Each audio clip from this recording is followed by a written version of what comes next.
But excited to invite Greg Cooper from Honda of America app. I know Greg's looking forward to this. Not really, but come on, my friend. Nerves. It's going to be, yeah, you'll be absolutely fine, kiddo. You'll be absolutely fine. Okay, Greg, take your time, get yourself ready, and I'm going to do part of my closing speech now, but I think just the engagement, the questions that have been asked, the kind of interest, just shows where we are with this technology. So I want to thank you all for being here for the last 3 days, the questions, the insights, the case studies, just been awesome. So I'm just giving Greg a little chance to set up. And I appreciate it.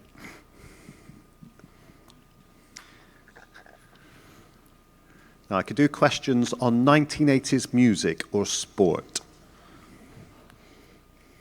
You ready? I don't know. How's it look back there? That's not a good sign. There we go. Like magic. All right. Well, hey, I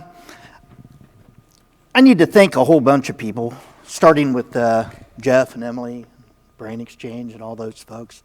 The Brit with the red shoes, is he not awesome? I mean, so last year I got invited to speak, and of course it was virtual, so I had a script and I had a webcam, and I didn't have all you. And so I could really fake it. I mean, I just could do everything off camera I wanted to do and clip it together, and no one would ever know better. So here I am. And I keep looking over my presentation and thinking, boy, that sounds like something someone would write in a letter. It didn't sound like the kind of talk that I'm seeing these people do. The presenters, the panelists, they've all been amazing. They've all been experienced. And the thing that grabs me, maybe in reference to what Mitch said, the brain-mouth barrier is next to impossible for me to control when I get excited about something. And I'm thrilled to death with every presentation I've seen, and I'll tell you a little bit why before I really launch into any of my presentation. I started my journey with a wearable in 2017. We'll get to why, but the reality of it is I got sent to EWTS 2017 to see what other people were doing. And from 2017 to 2021, I was convinced that Honda was at a crawl. We were at a snail's pace. Everybody was mass deployed and engaged. And this session, I don't know if you all have noticed the flow of all these various speakers. Somebody asked at one point in time, how many people were actually operating at scale? And I think maybe 3 people raised their hands, and I sighed a breath of relief that, hey, you know what? We're all in the same exact boat. And all these use cases and all these things that I've seen, it's just a bigger lens with higher definition now than what it used to be, which that's killer. And hats off to EWTS, AES, and whatever it evolves into next, which will be exciting. It's been quite a run. As you can see, I'm what is my title? Innovation Engineer. I saw the word senior in there earlier, and I took that off because I thought it was kind of obvious anyways. So, yeah, the old guy in the room using a wearable is always kind of met with interesting perspectives from my customers. My customers, by the way, I am in information systems.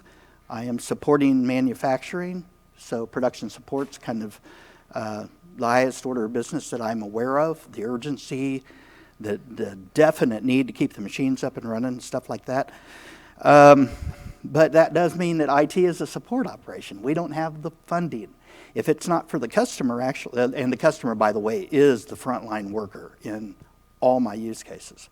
That's critical. It's incredibly cool, too, because when you actually have a success, when you have a win, you can't find more appreciative people than those that just had their workload lightened even a little.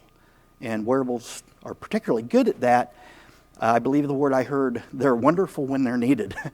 So it's not something that we've evolved into an 8-hour-a-day full shift thing. I don't know if we'll ever see that until we get lighter, faster, more intuitive, maybe the jack in the back of the neck, so we can learn karate. But yeah, so my objectives here, staring down the headwinds, is a phrase that one of us senior executives at Honda opened up a meeting with. And I had little idea back in 2017, being in IT, how much resistance I would get when I came in with the results of my findings and wanted to get IT involved. I'm in IT. I should be able to reign supreme, right? It didn't work that way. We'll get there. So some of the things that happened as a result of my initial use cases, which if you did tune in last year, I did go over a few of them. I'll probably touch base on that. But those 4 that you see, a machine builder installation being supported, basically this is something I didn't see. I went with just, the remote support of a production worker that was in trouble on the floor, phoning home. That was all I really wanted. Equipment purchase, validation, part supplier audit, and the capstone engagement. Those are things I didn't see coming. I didn't chart them. They're not on a theme sheet. They're not anywhere cited as far as the ROI is concerned. But it caused the program to grow, and that's exciting. Back in that 2017 variation of the story, that thing you see in the screen there was kind of requested by our new model engine development people, because they didn't want to fly 10 people to Japan every single time a new model engine was built. And those people would stand around with clipboards and they would write down what they thought it would take to take this gentleman's actions and turn it into something replicatable on a line or by a robot, or maybe 2 of those steps by one human surrounding all these sides of an engine. So they'd send over 8, 10 people, $8,000 a head, a week, occurring in daytime in Japan, which is midnight for us. And they gave me a picture and they said, we need this. And it was a non-existent wearable of some sort, a little camera, microphone gadget. And when we researched it, it didn't exist. I think it was out of a cartoon. So genius, Now, I should stop right there and say, have you guys noticed the titles of some of the people you're in attendance with? I mean, it's like Masters of the Universe or Metaverse. And I'm like in awe. I don't really have subject matter that can compete with these people. But as you found, a lot of us have the same stories, just different little variations of it. So nonetheless, I put a GoPro on a hat and sent it to Japan. Then I investigated the fact that the Wi-Fi on the GoPro can't connect while you're connected to the enterprise network, so therefore it doesn't work. So I bought a little Wi-Fi box that transfers it over from HDMI to our Wi-Fi network, which our Skype could actually transmit. Wonderful, right? I solved the problem. No, the gentleman that builds the engines is amazing. He's been doing this for years. He's reaching across the table and grabbing all these parts to put an engine together. And he doesn't have to look at it. So he's looking over here, which means the 210-inch displays we had in the training room back in the States at midnight have walls, beams, nothing of interest. And, of course, the group that I'm supporting overnight is kind of excited by that. So we had to get him a viewer. So we have the GoPro, a charger, a cable coming down the back, and a battery pack in his fanny pack. Then we had to get the little viewer. Then we had to get an earpiece. Then we had to get all these things. And by the time we got done, we had this poor guy leaning over from the weight of all the crap we put on him. Battery changes every 2 hours and wires that would break on demand. So, I'm embarrassed. I go to my IT department. I'm like, I built a monster. It's unsupportable. We can't do anything about it. And meanwhile, the customer's going to my bosses saying, we love that. We need to do that every time. And we're, oh, Lord, who's going to support that kind of a travesty? Is it any wonder that I got sent off from my desk in Anna, Ohio, to EWTS 2017. And it had the vendors, it had the products, it had the people talking about the things that, I could only dream of and imagine. And I went out to every single vendor and I said, hey, I did a GoPro on a hat and I did it with Skype. Can you guys do that with whatever the device was I was looking at? And of course, Skype. I didn't realize that wasn't a fair question, and I'm naive and I was ignorant, and of course, they had nothing. And I'm like, well, I don't want to spend money again. I don't want to buy a new conferencing tool just for a GoPro on a head, essentially. Midway through EWTS, somebody came by my table. I think I had my head in my hands, and they dropped something from about 3 foot up. It banged into the table, and it was an HMT1 from RealWear. I'm like, oh, so what? Wasn't in the best spirits. And I said, how in the world do I connect that to Skype? He goes, oh, just join a meeting. Wasn't ready for that answer at all. So he sat down. I actually showed Jeff a picture. This just happens to be the anniversary of the date in Boston when I saw this stuff. And I was sitting there in the crowd, took a picture, put it on Facebook, and it was someone holding up, me, the HMT1, and in the background you could see that screen. And Jeff got a kick out of it, and I'm like, yeah, that launched 101 stories, which I will try to keep to a minimum because I know we're short on time. But yeah, that was the start of it. The next 3 years I spent arguing with IT, debating the usability, debating confidentiality, debating security, debating all these things, and all I could find was disablers, if you could use that term. I really needed enablers. I needed something of a big bang to make this tangible. This I know it works. You all know it works. You've seen it. You've seen all these cases. So the very next thing that happened is you might expect 2020 hit. COVID brought a lot of use cases to light with some urgency. I'm not going to say that rules were broken, but maybe they were bent. They needed business continuity. That's what it all came down to. And so I'm going to take a quick glance at my slide, because the next thing I go into is those headwinds, the resistance to change. We had more than enough of it. And, this is my story here about what I got rewarded for later, which was, hey, Greg, it was great that you were that patient.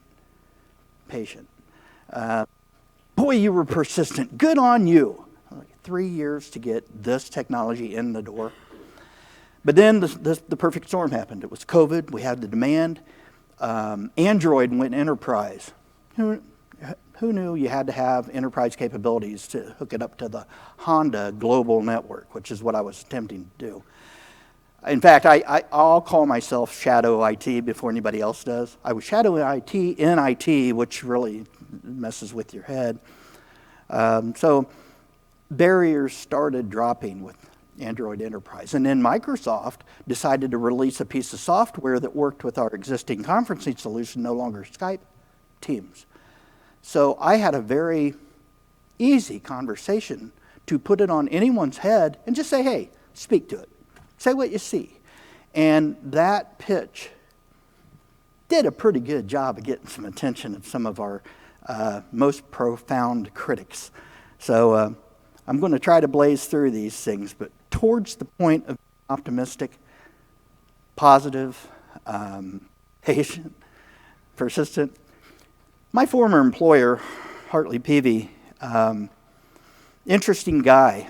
He figured out way back when, amidst the Gibsons and against our competitors Fender and all these other guitar manufacturers, that basically a guitar neck, it's not just a round piece of wood. It bevels down, allows for the frets.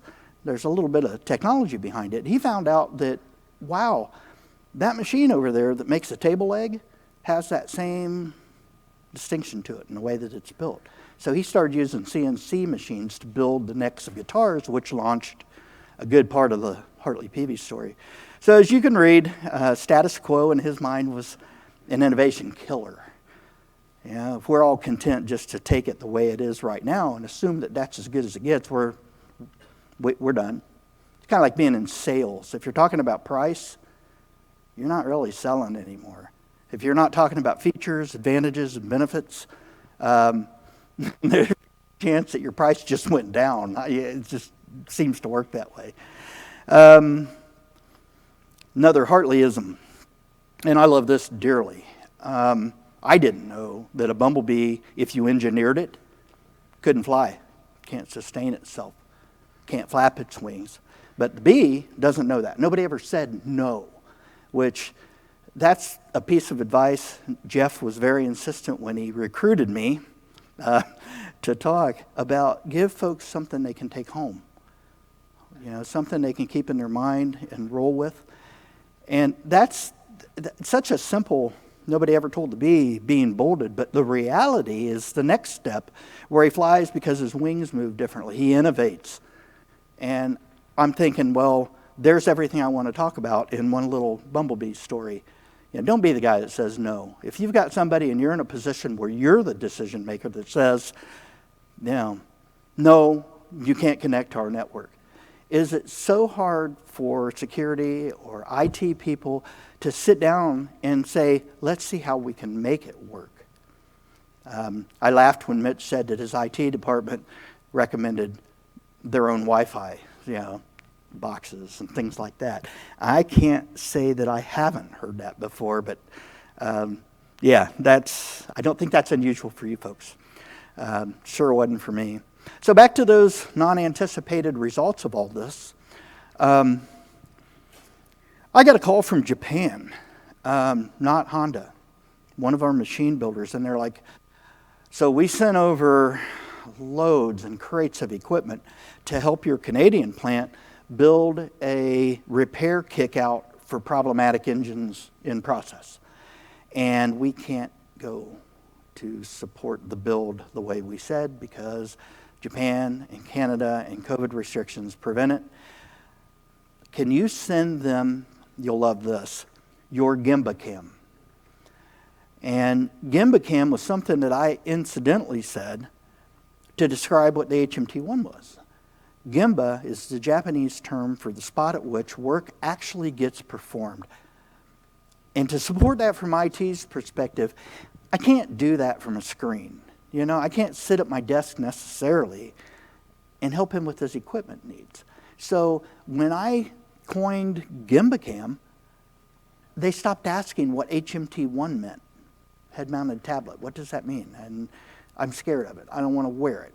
It's horrible. GimbaCam stopped all those questions and are like, can we use GimbaCam so that we can see into your plant and see this equipment? Now, what I didn't do, because, of course, I boxed it up. I sent it to Canada, and they're, rejoicing, and they're doing the work that you see on those two screens. But if you notice, those two screens are ambient shots, which is something I'd recommend to any of you that are doing a focused wearable projection of a very isolated work area. Here you get to see, environment. You get to see what is he sitting in? What work's he exposed to?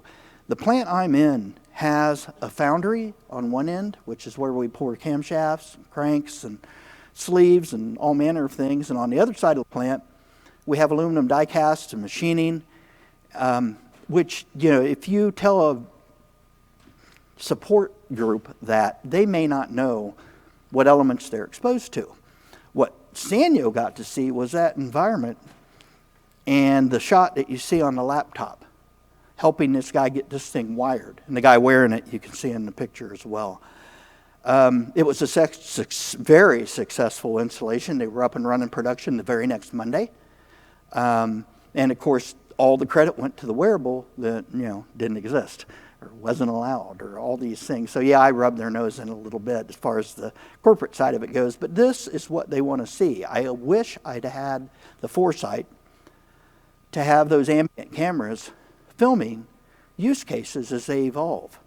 Management appreciates that. They like seeing it, and they'll act on it. Your struggles lessen a little bit. I don't know how much time I got, but Equipment purchase validation. So again, we have to send lots of people to go see a piece of equipment that's going to be used in the manufacturing of something.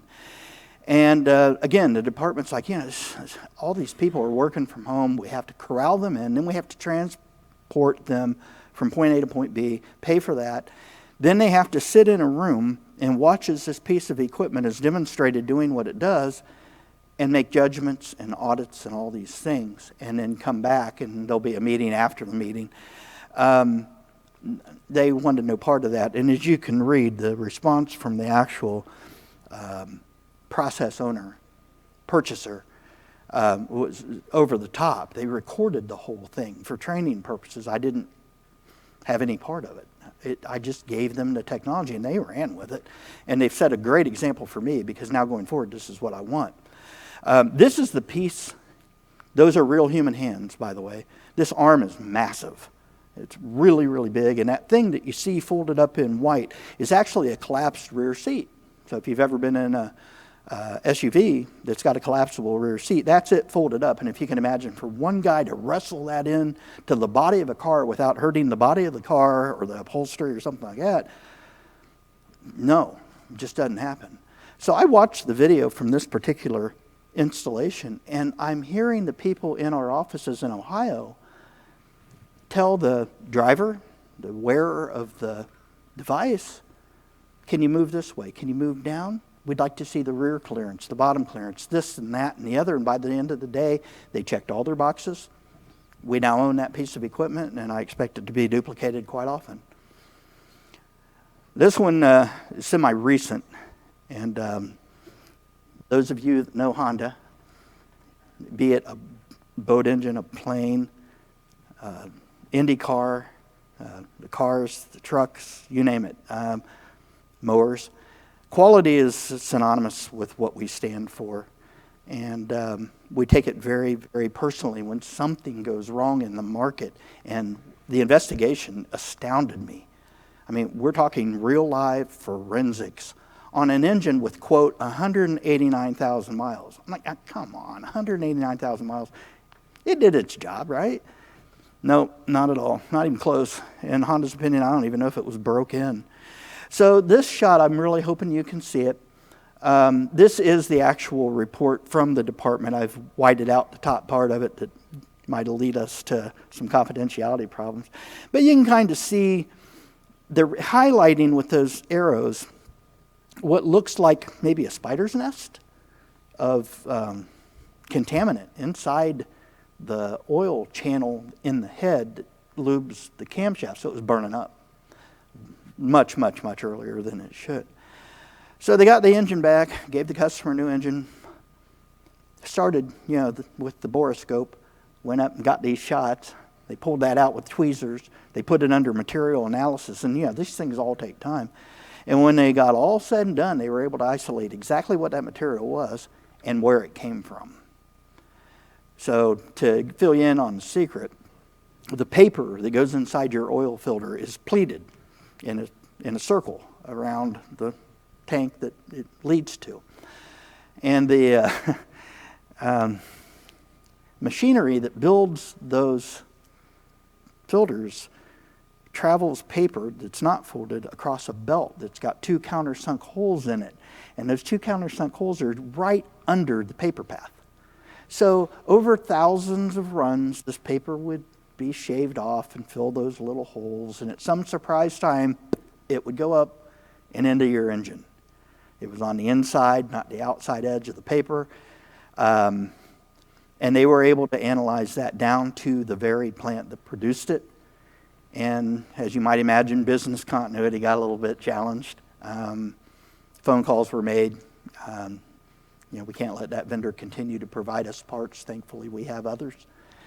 But of course, that company, their business continuity was challenged because, of course, Honda was a fairly significant customer of theirs. They called us about a week later and said, okay, we've countermeasured all those problems that you've encountered. We'd like to resume doing business. And of course, okay, when can we be over to audit? And once again, their doors are locked because they have somebody with COVID that was in the building X days ago, and they don't allow by policy anybody to come in. what do you do, right? So North American Quality was one of those customers that had a headset installed in a dealer service center. And he called it back and sent it to the North American Quality team to send to this company, which again, I have no clue until I get the phone call to support the meeting, which is cool. I mean, I'm in IT, that's what I do, right? So I got to sit in and watch as the guy that was at this third-party building who gave us his Wi-Fi username and password, put on a wearable for the first time in his life, and took commands from the guy that was sitting at the desk in front of me to walk by each one of the countermeasures that this process took. Yeah, good. And they actually showed that silver shaft that you see up there. If you look, there's 4 holes on the top, 4 holes on the bottom. If you look real close, there's actually 2 holes that are a little more inward that have been filled in and buffered out. Those were the holes that picked up the paper that fed the thing. They put warnings in. They've got signage for their employees and sign-off sheets. The guilty party is actually the machine you see on the bottom left, and there is a blower up there. And they did an excellent job of countermeasuring every complaint, every issue that we might have had. And as you might expect, they resumed business right after this audit was completed, and it was all done without us moving. So nice recovery. Thank you, wearables. This one isn't quite as glorious as those other production problem ones. These are students from Ohio State University. And Ohio, we take our commitment to colleges and universities very, very seriously. And for them not to be able to complete their capstone projects hurts. You know, it's something we want to sponsor. We want to hire them, you know. It's a great place to get people. And here they were able to participate, walk through the plant, see everything they needed to see because someone took them on a tour through our paint processes and explained the use case for their project, which was color matching. Make sure the doors, the trunk, the bumper, all match in terms of the color of the paint. And this, like I said, I'm quite proud to say, moved on. I'll admit it, I like all these little quotes and things. I'm a little bit of a meme person. I don't have a picture to go with this. But how many of you have noticed that? That once you get this painful, horrible change in place, it's forgotten the minute you show a success, any of them. And those that actually helped quite a bit. Mr. Honda, the power of dreams, really? And that statement, if you hire only the people that you understand, well then, that's probably what you're going to end up at the end of the day. And we're in the same boat as, I bet, everybody in this room. We need assistance to get, retain, recruit people. The talent we want is out there. The problem is that in production, in manufacturing, not exactly the most glorious job, right? It's not like creating a game or creating a virtual bank robbery, which, by the way, if you saw that presentation, that's awesome. So on behalf of Greg from Honda, my next couple of missions in deployment and in scale is I not only want the hat, GimbaCam, to become a fire extinguisher type in a cage, so that if you're a worker, frontline, don't have access to Teams, I still need you to be able to go in that room, pop that hat on, and have it phone a friend. Get some help. Downtime is anywhere from $1 to $1,000 a minute. It's just that easy. And having been in IT and brought a line down by something stupid I did, I wish I could have called upstairs and got help instead of running back and forth and back and forth and back and forth. I would have cut it way down. So mean time to uptime is a term that I am in love with. Love all the wearables. You can apply that. And I know I'm probably out of time. There's some things just to kind of got instilled in my head. Roadmaps, you've heard them mentioned. One size doesn't fit all. Make your own. And don't take no for an answer. I had someone very special to me tell me, work around it. I'm like, really? What about the chain of command? And the man got offended. Don't rely on the chain of command to solve our problems. Go where you think you need to go. Start slow, fail fast. Do what you need to do. The mistakes are where you learn a lot of stuff. Stare down your headwinds. Seriously. That ambient view, like I said, if you get a chance and you're in charge of these wearables and evangelizing them, make sure they can see exactly the environment that this thing is sitting in. It's a brilliant picture. Schedule your own reflection meetings so you can go back and look at this stuff and put those stories together so that it's presentable. And finally, exploit that usage so far beyond the use case. I'll tell you what. I want to put it in my recruiters, my HR, and my talent management people's hands so that when they go outside of the walls of Honda, that new talent gets to play. Let them see you're not technologically struggling, and they'll spit out 5, 10 use cases you didn't even think of. And that's why we're here, right?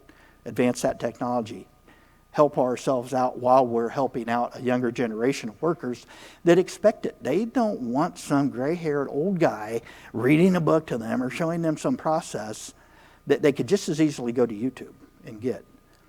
And of course, we can't let them do that. We got safety to consider. But in short, don't forget those outlets. I think it's incredibly valuable. So I think I'm way behind. I don't know.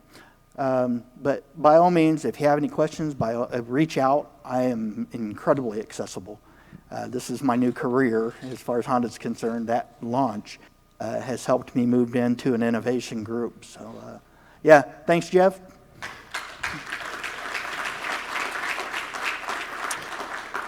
Thank you, Greg. A very heartfelt and interesting story, so thank you. Any questions from the audience? I'll ask one. You? Yeah, can I? Am I allowed to? Hey, I'll give it up before. You know all the answers, though. You heard us all. No, I'm curious. I know a little, of course, about Greg's story, but Greg, for the people who are still here, talk about like partnerships and how important those are, maybe with respect to the process of bringing technology like this into a company like Honda. You can't do any of this alone in a vacuum. I was so enamored with the technology when I ordered the first HMT1 that I didn't ask IT. I naively thought, oh, it's just a wireless device, right? I can hook it up to the network.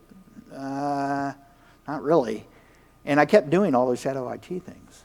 So once I got past that point where I finally started getting some approvals from security and they bullet tested it and all these different things, then I had to worry about the vendors, RealWear, Microsoft.